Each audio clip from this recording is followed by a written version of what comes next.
easiest thing in the world is to complain. So when someone says, enough with the complaints, it's time for solutions, you listen. And that's exactly what the Winterland Impact Festival is all about, spotlighting urgent issues and rallying around solutions. Set under that beautiful big sky of Montana, this weekend, packed with filmmakers, artists, and thought leaders, challenged audiences and attendees to move beyond talk and take action towards the future we all know we need. What follows are interviews with the change makers and storytellers who inspired us this weekend. Enjoy, and we'll see you down the road. Let's just jump right in. Let's jump in. Darin, just phenomenal. Thanks for making time to be on Roadcast here at Project Winterland. Stoked to be here. Yeah. It worked out well. And you're here supporting Let Them Be Naked. What a great name. Yeah. Maybe just give us kind of overview of, you're a co-producer on it and kind of dive in about what it is. Yeah, well, Jeff is obviously a massive advocate in the clean fashion world and clothing world. And my history is a little bit of my father in the 90s suffered from multiple chemical sensitivity. Okay. So I started becoming 30 years ago aware of toxins in our environment. Mm-hmm. And certainly personal care and all these other things. But Jeff really started to crack my eyes open to the clothing. It was kind of like my last kind of vestige of looking deeper at. Yeah. But at the same time, I dove into, in honor of my father, I dove into about 2.5 years of research and wrote a book called Fatal Conveniences. Oh, wow.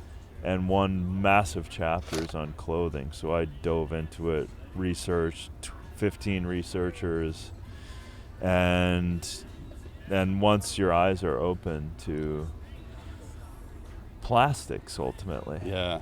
So Let Them Be Naked was a clear path for me to support. I love film and stuff, but also Jeff's passion, and now my passion for clean solutions and clothing, because once the skin is in contact with almost anything, there's potential that it's going in the body and in the blood. And now with more and more sensitive studies and research and people just looking at it, we do know that this is affecting our health in a pretty big way. Yeah. It's one of those things that I think it's just right under our nose. I mean, it's every day. Yeah. Touches everyone. Yeah.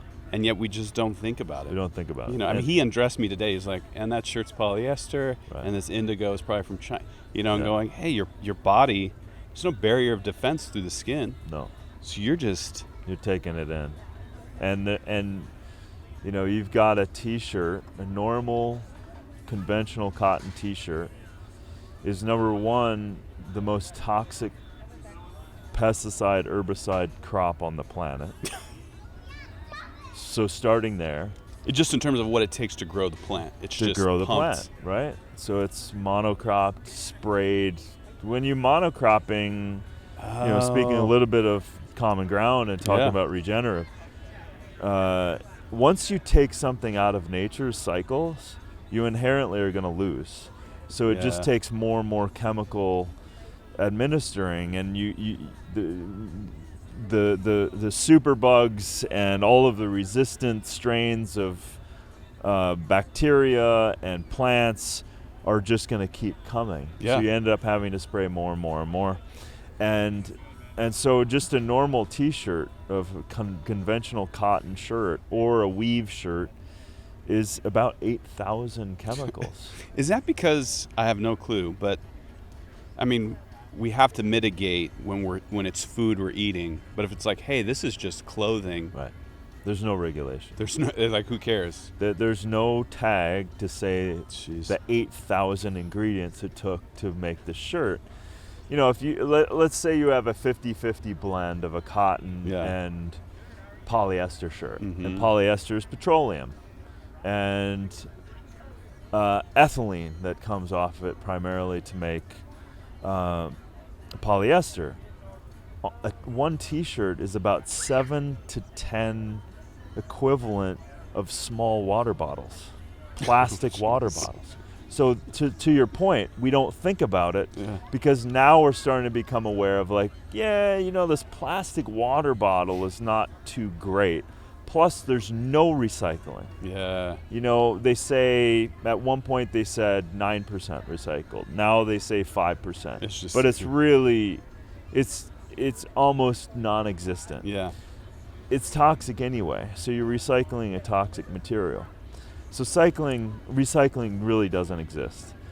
So we're just playing with this petroleum chemical soup, and when we throw this away, there's no away. It's the same thing. It's no away. So imagine now that shirt, which is about 7 to 10 plastic water bottles equivalent to make it, you're just throwing it into a landfill. And people, I mean, it's in some areas it's like there's some shame in having the plastic bottle. Not everywhere, but you're like, oh, well, single-use plastics, we know it's starting at the conscious level to be aware of it. But for a T-shirt, no one's thinking that. No one's thinking about it. It's just huge. Yeah, I love that term, fatal convenience. Yeah. It's brilliant to be like, hey, it's so convenient, and they've made it so convenient. So I'm curious, I know you just got a book, but what are the highlights like, or what are those core when you start referencing fatal conveniences? Of all of them?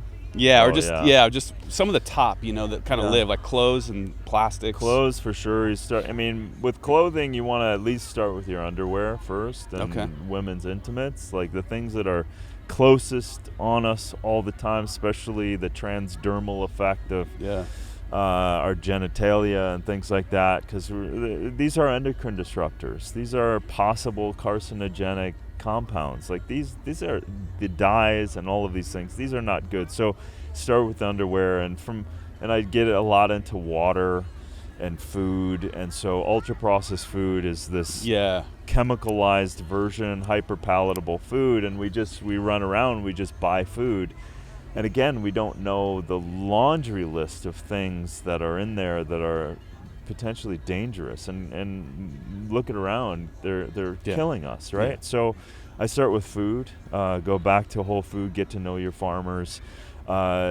certainly filter your water with reverse osmosis filter system. All these other filter systems don't really work. It's just so hard to, it feels like it just stacks up. It's hard initially, Yeah. But once you do it and create a new habit, then it's just a new habit. It's done. Right? So reverse osmosis, you get rid of PFAS, which is a very dangerous forever chemical that's in 50% of the water in the United States. Mm-hmm. So you get rid of that, pesticides, herbicides, BPAs, pharmaceuticals, all kinds of things in the water. Mm-hmm. So if you literally just reverse osmosis your water, get a glass bottle for your entire family, you've now just detoxed yourself. Amazing. Right? So you can start there and just work your way out. I get into beauty products and personal care products, the things you're lathering. Fragrances are massive. Interesting. Colognes, perfumes, shampoos, all of that stuff run from fragrances who are not having a natural base of maybe essential oil or something. So yeah, it's sometimes heavy to understand that these things are going on, but again, this is very personal to me because my father suffered directly with this condition, and now it's growing, and we don't even realize. These things are showing up metabolically. So when people aren't losing weight, metabolically, they're being affected by the communication system of our body, and that is the endocrine system. So when you blast your body of fragrances and these phthalates and these PFAS chemicals and these plastics and plasticizers, it's not just go work out more. You have to literally, work out, eat well, exercise. That's helpful. But also stay away. There's a big list of stay away from. So this is I wrote my first book, Super Life, which is like eat good and move and all this stuff. But I'm like going, but there's these blockers, these barriers that were just invisible. It's an invisible world that we need to illuminate. It's not our fault. Yeah. But But in order for it to change, in order for us to have a healthier, happier life, we actually have to face it and change some habits. Yeah, absolutely, which is tough. But doable. You put those One things step into at a practice time. one step at a time. Yeah. So the journey started with your dad, you'd say. Yeah. And would you say your original story of hey, what set you on this trajectory of that was the original that was story, the impetus. I mean, I was kind of ironically, I was started to study physiology and nutrition from a career-ending football injury. Oh. So when I started physiology and nutrition, and then all of a sudden I have my dad start telling me what's going on with him, and you're going, what? It's hard to believe. Yeah, it is hard to believe. And it was 30 years ago, so no one was talking about this at all. And so can you imagine now 30 years this running next to me and getting informed, and I just knew that it was certainly not getting better and infinitely getting worse in our world. So I had to poke the bear in the big way. Yeah, and it's poking the bear. I mean, there's big money behind this stuff. Yeah, and that's and listen, without getting conspiratorial and stuff, it's over time, profits and power seem to trump the health and safety of people. Yeah, and if it's out of sight, out of mind, I think that's part of it. I mean, totally. Yeah. Again, that's why I love fatal convenience, because it is convenient. Yeah. And you kind of have to start taking the blinders off a little. But I think people are waking up to it, to saying you're seeing it. We're telling 100%. The story better. Yeah. Things like this film, Let Them Be Naked, Common Totally. Ground. Even the stuff with Zac Efron that you did, the Down to Earth. Just people are hungry for it, but it takes orienting to it. I believe in the human spirit. I believe in the common sense we all have inside of us. So I believe in that, and that's nature. We are nature, and so by sharing the truth, you live on that, and at that point, it's none of my business what people do with it. Yeah. I hope that they would take that actionable step to help themselves in their life and their family, and it's a process and it's a journey. So, but it's it's a necessary one. Absolutely. Maybe just finishing up, what are the hopes for the film? What are kind of the next couple steps you guys are seeing, and are people going to be able to watch this? I know we're on the film circuit right now. Yeah. But Yeah. No. I mean, the what we hope for the film is awareness and education, and some inspiration, and then what is on the audience to do is to take action, because it's no longer knowledge is power. Knowledge is power only when you take action. Yeah. So if you walk away from the film going, I'm buying new underwear tomorrow that's clean and healthy, that's a win. And 100% organic cotton or hemp or linen or silk, that's a win. Yeah. Truly. Yeah. Right? Yeah. So we help people, learn to make other choices based on a world that we are far from understanding, but at least we can do something about it with the knowledge. So in that spirit of curiosity, I think your That's podcast, everything, That's it's just staying hungry to learn, and just each day. Yeah. And it's great. It is hopeful. People are making strides at it and making it easier and easier Totally. To identify it. And we're getting great. Listen, I get to meet great big companies and funding, and there's a lot of funding and great people doing alternative stuff, and so waking up the entrepreneurial spirit in people, going there's a growing population of people that want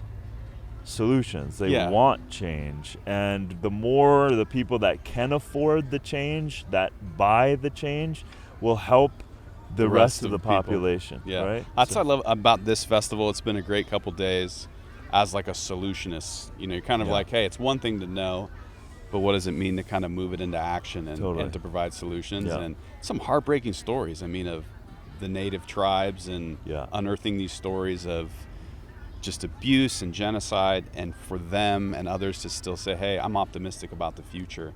Totally. I don't say it tritely. It's like, hey, there's some people that really have hope, and so it's 100%. Cool. And I appreciate what you do in doing that, man. Informing people, and keeping people healthy. Hope so. thrives, man. Again, it's life. Yeah. You know, we get to live this life, so let's give it a go. And it's man. beautiful. I mean, Yeah. it's just, enjoy the earth. Exactly. It's just, It's like we can clearly we know we can focus on the negative stuff Yeah. and let our minds just go absolutely berserk. just ham. But what is that the life you want? Yeah. Because this thing is mostly wrong, in its ruminating ego. Yeah. It's mostly wrong. If you listen closely, it's Yeah. just Noise. It's noise. Judging yourself, judging other people. What if this? What if that? Blah blah blah. It's wrong. What is this saying? Yeah. And then line this up as your guide for this. Yeah. But if you do it in reverse, it's not a fun life. That's great. I mean, for me, I know that's a driver of like having fun is a huge piece. Enjoying life is a huge piece. And so, saying it's all right to slow down the machine upstairs. Totally. Tune out the necessary. noise. Yeah, it's necessary for sure. Yeah. Thanks again for sitting down with us, Thanks, man. brother. Really You bet. appreciate the time. And look forward to seeing the film tonight. Should be good. Stoked. Cool. Thank you, brother. Yeah. Thank you, man.